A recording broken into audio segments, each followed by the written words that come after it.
Son haftaların popüler yapımı Şakir Paşa Ailesi, Mucizeler ve Skandallar dizisinde kendisini izleme şansı yakaladığımız ve Hakiye Koral'ın eşi olarak gördüğümüz Emin Koral'ın hayatı merak edilen konular arasında yer alıyor. Biz de bu videomuzda Şakir Paşa'nın ilk damadı olan ve Şakir Paşa'ya ait köşkte yaşayan Mehmet Emin Koral'ın kim olduğundan ve az bilinen aile hayatı ile Hakiye Hanım'la olan ilişkilerinden bahsedelim. 1881 yılında dünyaya gelen Mehmet Emin Koral, Mustafa Kemal Atatürk'ün Harp Okulu'ndan sınıf arkadaşıdır ve 1905 yılında bu okuldan mezun olarak orduya katılmıştır. Emin Koral, sırasıyla Trablusgarp Savaşı, Balkan Savaşı, 1. Dünya Savaşı ve Kurtuluş Savaşı'na katılmıştır. 31 Ekim 1924 tarihinde 4. Kolordu Komutanı olarak tayin edilen Emin Paşa, bu görevdeyken 30 Ağustos 1926 tarihinde Korgeneral rütbesine terfi etmiş ve son olarak 26 Ağustos 1929 tarihinde emekli olmuştur. Şakir Paşa'nın kızı Hakiye Hanım'la Emin Bey'in evlenmesinden sonra, yeni evli çift ilk olarak Halıcıköy'de Emin Bey'in ailesinin yanında kalmaya çalışmışlar ancak Hakiye Hanım, kitap okunmayan, müzik çalınmayan, kadınların ve erkeklerin ulu orta bir arada oturmadıkları bu hayata alışamamış ve 9 ay sonra kendi ailesinin yanına Büyükada'daki köşke yerleşmiştir. İyi yetişmiş bir genç subay olan Emin Bey, çok kere en azından köşkün mutfak masraflarına katkıda bulunmayı teklif etmiş ise de sadrazam yaverliği ve büyükelçilik yapmış Şakir Paşa bu teklifleri reddetmiştir.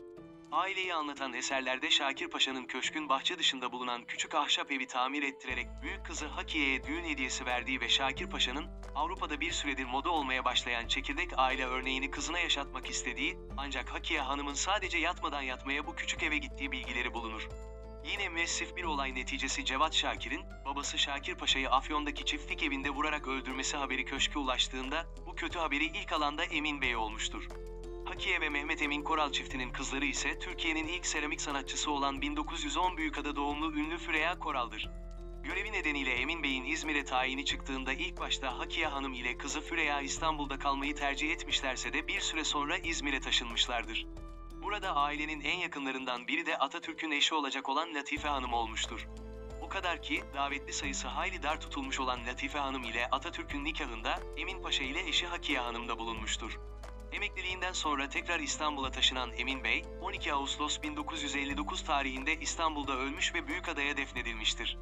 1971 yılında hayata gözlerini yuman Hakiye Hanım ile 1997 yılında aramızdan ayrılan kızları Füreya Koral'ın mezarları da aynı yerde ve yan yanadır. Yeni içeriklerimizi anlık ve güncel olarak takip edebilmek için kanalımıza abone olarak bildirimleri açabilir, beğeni ve paylaşım yaparak bizlere destek olabilirsiniz. Yeni içeriklerde buluşana kadar sağlıkla ve mutlulukla kalın.